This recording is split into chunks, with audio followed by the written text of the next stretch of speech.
Dans cette quatrième version, on va s'intéresser à la chute du sprite quand il tombe d'un obstacle élevé, pour que cette chute ne soit pas instantanée, mais qu'elle soit progressive en utilisant la gravité. Et puis on va aussi s'intéresser à l'animation du sprite. On utilisera ou bien un sprite dessiné avec des lignes vectorielles, ou bien en utilisant des séquences d'images.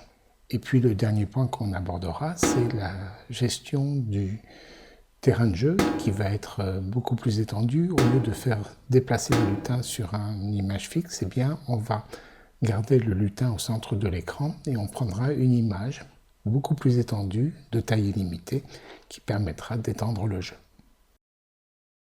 On va maintenant traiter la chute du lutin dans la procédure descendre sur le terrain. On a avancé d'une quantité égale à vitesse x dans la procédure déplacer xy. Et on va gérer trois cas possibles dans la procédure descendre sur le terrain. Le premier cas, c'est que le sprite touche le terrain. Et dans ce cas-là, il doit remonter au-dessus du terrain. Le deuxième cas, eh bien, il ne touche pas le terrain et on va descendre d'une quantité égale à vitesse x. Et alors, on a deux cas possibles. Ou bien le sprite touche le terrain. Et dans ce cas-là, il doit remonter au-dessus du terrain et il pourra suivre sa route sur le terrain. Ou bien il est toujours dans le vide, et ça veut dire que l'obstacle est trop haut. Et dans ce cas-là, on va passer en mode saut, en mettant la variable saut à vrai et en mettant la vitesse y à 0. Au niveau du pseudocode, ça nous donne ce type de choses. Le premier cas, c'est si on touche le terrain, et bien dans ce cas-là, on remonte au-dessus. Et dans le cas contraire, on descend d'une quantité égale à la vitesse horizontale, et on traite les deux cas. Ou bien on touche le terrain après cette descente, et dans ce cas-là, on remonte et on continue. Et puis, si on ne touche pas le terrain, eh bien, on met la vitesse y à 0 et on met la variable saut à vrai, si bien qu'il continuera à descendre avec la gravité.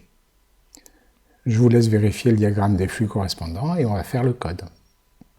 On va partir de la version précédente de la procédure, donc je retire le code, et puis on va tester si la couleur est touchée.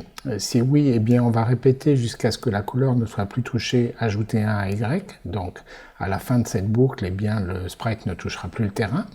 Et sinon, eh bien on va descendre d'une quantité égale à la vitesse horizontale, et on va tester les deux cas possibles après être descendu.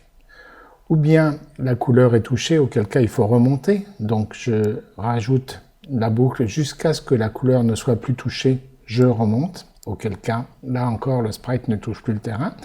Et si la couleur n'est pas touchée après être descendue d'une quantité égale à vitesse horizontale, eh bien on passe en mode saut et on met la vitesse y à 0 et le saut à vrai.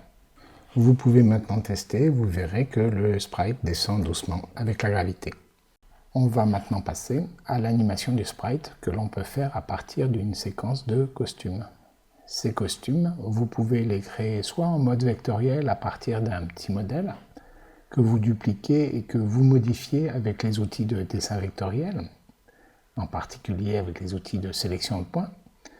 L'autre solution, c'est d'utiliser une image en veillant à ce que le contour de l'image soit bien transparent, et on utilise alors une séquence d'images animées.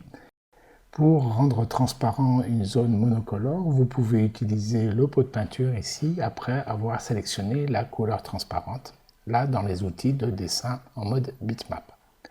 Ensuite, eh bien, vous allez devoir créer un certain nombre de variables. Le numéro du costume, qui sera le début de chaque séquence d'animation, le numéro du costume de fin, donc il va itérer entre le début et la fin et reprendre au début pour avoir une animation continue.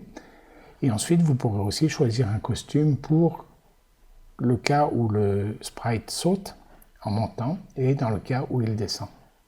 Ensuite, vous allez créer une procédure changer de costume et vous allez rajouter un appel à la procédure changer de costume à la fin de la procédure déplacer XY. Par ailleurs, pour que tous les tests soient faits avec le même costume, eh bien, je vais demander à ce qu'au début de la procédure déplacer XY, on choisisse le costume du début. Ce costume sera remplacé à la fin de la procédure et avant affichage. Ces variables, on va les initialiser dans la procédure initialiser. Alors je retire d'abord les blocs qui m'initialisaient le numéro de costume à 1, Et puis je vais mettre la variable numéro de costume début, en l'occurrence à 8. Ensuite, je vais mettre le numéro de costume de fin. Je vais mettre le numéro de costume pour la montée et le numéro de costume pour la descente. Ensuite, je vais aussi régler la taille, puisque suivant que je suis en mode vectoriel ou en mode raster, j'aurai peut-être une échelle différente. Donc ici, j'ai 40%.